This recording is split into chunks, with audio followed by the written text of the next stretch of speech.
субҳи имрӯз санаи 19 май дар прокуратураи вилояти Соғд маҷлиси васеъи ҳайати мушовираи прокуратураи вилоят баргузор гардид. Дар он вазъи иҷрои қонунгузории замин мавриди таҳлил қарор дода шуд. Дар чорабинии мазкур шахсони масъули мақомоти корҳои дохилӣ, раисони шаҳру ноҳияҳо, кормандони кумитаи идораи замин, корхонаи давлатии фаръӣ ба қайдгирии молу мулки ғайриманқул иштирок намуданд. Прокурори вилояти Соғд Фурқат Хоҷазода таъкид намуд, ки дар соҳаи сохтмону меъморӣ баробари пешравии камбудӣ ва қонуншиканиҳо ҷой дорад, ки он бояд бартараф карда шавад. дар шароити зуд тағйирёбанда ва вазъи шиддатноки ҷаҳони муосир мо бояд қабл аз ҳама ба иқтидору имкониятҳои дохилии кишвар такя карда барои рушди устувори иқтисодӣ, ҳифзи амнияти музофарборӣ ва ҳимояи саломатии шаҳрвандон боз ҳам бештар талош намоем. иҷрои ҳадафҳои стратегии миллии ҳукумати ҷумҳурии Туркистон дар натиҷаи истифодаи самаранок ва оқилонаи замин амалӣ карда мешавад. дар маҷлиси ҳайати мушовираи прокуратураи вилояти Соғд гуфта шуд, ки дар бораи шаҳрсозӣ, меъморӣ ва сохтмонӣ дар фаъолияти баъзе аз ҷамъиятҳои сохтмонӣ қонунвайронкуниҳо ошкор шудааст. онҳо асосан лоиҳаи сохтмони иншоотро риоя намекунанд, худсарона аз лоиҳа берун баромадаанд. насохтани таваққуфгоҳ, роҳҳои мошингард, майдончаҳои истироҳатӣ ва бозии баччагона, ба сохтмон ҷалб кардани кормандони ғайриихтисос, ғайриқонунӣ фурӯхтани таҳхонаҳо ки барои саломати инсон зарар дорад ба назар мерасад. طبق طلبات ماده 42 و 51 کدکس شهرسازی جمهوری ترکستان زمین شهر نوحیه موافق نقشه‌های گنجی تصدیق شده و لایحه‌های مفصل تعرضی ساختمانی استفاده برده می‌شود.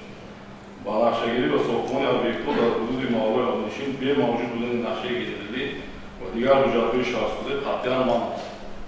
نقشه‌های گنجی 18 شهر نوحیه ولایتی از جانب حکومت جمهوری ترکستان تصدیق و مورد عمل قرار دارد.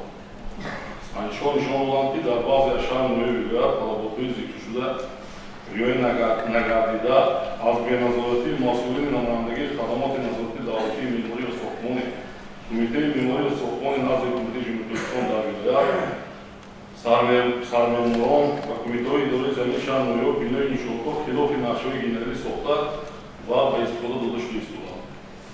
ҳамчунин дар ин маҷлис оид ба вазъи иҷрои қонунгузории замин ахборот пешниҳод карда шуд. тибқи ахбороти онҳо давоми соли 2022 дар вилоят 2010 гектар заминҳои таъиноти кишоварзӣ бинобар нарасидани оби полизӣ, корношоямии шабакаҳои обкашӣ, обрасонӣ ва кори ғайриқаноатбахши хоҷагидорӣ аз гардиши кишоварзӣ берун монданд. аммо таваҷҷӯҳ бештар ба зичии биноҳои баландошёна нигаронда шуда буд.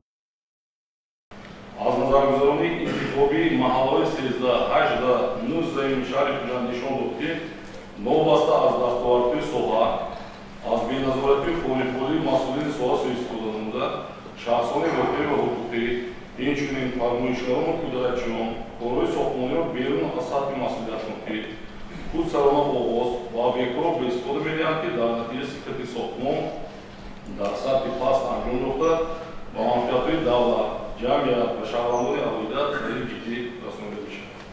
باید تذکر داد که در محله‌های مذکور معیارهای معماری شهرسازی در عالم ویران کرده خانه‌ها بی‌ترتیبانه تا حتی در موضع‌های نامناسب ساخته شده‌اند که برای تشکیل عادی‌ترین شرایط اجتماعی و دیگر انحصارهای ضروری امکانیت وجود ندارد. چنانچه در محله 13, 18 و 19 شهر کوجان ساختمان مجموعه بیناهای استقامتی بلندباشانه با مرکزهای سودا و خدمترسانی بنیادگردیده ایستاده‌اند که سیمای معماری، اندازه و شکل و سطح بلندی آنها با هم نامطابق و حل معماری آنها به طور همپیوند بنیاد نگردیده‌اند که بایستی کاسته گردیدن حسن شهر و در نوبت خود به سطح پست نشان دادن صنعت معماری و شهرسازی ملی در نزد مهمانان و سیاحان خواهد گشت. طبق طلبات بند 62 میلیون کدور شهرسازی جمهوری ترکستان ҳангоми ба лоиҳагирии унсурҳои сохтории нақшагири ҳудудҳои истиқоматӣ нишондиҳандаҳои зичии бунёди иморатҳои истиқоматӣ ва дар қатори онҳо ҳудудҳои назди иморатӣ ки майдончаҳо барои бозии кӯдакон, истироҳати калонсолон, машғулиятҳои варзишӣ ва таъиноти хоҷагидоштаро дар бар мегиранд, ҳудудҳои сабзазоркунӣ, қитъаҳои муассисаҳои таълимию тарбиявӣ, қитъаҳои муассиса ва корхонаҳои хизматрасон, ҳудудҳои хизматрасонии нақлиёт аз ҷумла гузаргоҳҳо, истгоҳҳо, мошинхонаҳо бояд ба ҳисоб гирифта шаванд. прокуророни прокуратураи вилояти Суғд ҳамчунин дар фаъолияти корхонаи давлатии фаръии ба қайдгирии молу мулки ғайриманқул дар шаҳру ноҳияҳо ки ба расмият дарорӣ ва ба қайдгирии ҳуҷҷатҳои заминсозӣ ва ҳуқуқи истифодаи заминро анҷом медиҳанд камбудиҳои ҷиддӣ ошкор карданд. онҳо мегӯянд дар ин мақомот кор беҳбудиро талаб менамояд. ҳангоми аз назаргузарони биноҳои мазкур муайян карда шуд ки фармоишдарон ва корфармо хароҷотҳои иловагии мудиро аз ҳаёту саломатии инсон афзалтар дониста ва аз ҷони талаботи модули 335 ва 336 кодекси меҳнати ҷунуби Кӯҳистон дар сохтмонҳо биноҳоро бо тӯрҳои махсуси пешгиранда иҳота накарда, кормандон бо либосҳои махсуси корӣ таъмин карда нашуда, дар 90% сохтмонҳо чораҳои пешгирӣ ва таъмини бехатарӣ дар меҳнат ҷоя карда намешаванд. бархилофи талаботи санади меъёриро ки зикр гашта, дар бархе аз сохтмонҳои шаҳри Хуҷанд, аз ҷумла дар микроноҳияи 13 маҳаллаи Миравгул, истифодаи пули занон дар корҳои вазни сохтмонӣ ба назар расида, бар замми ин занон тахассуси касбӣ ва оид ба корҳои ҷонандиистода маълумот надошта, бо либоси миллӣ, яъне куртаву изори атлас ва пайвастгӯи оҳани туршакли конструксияҳои борбардори бино машғул мебошанд.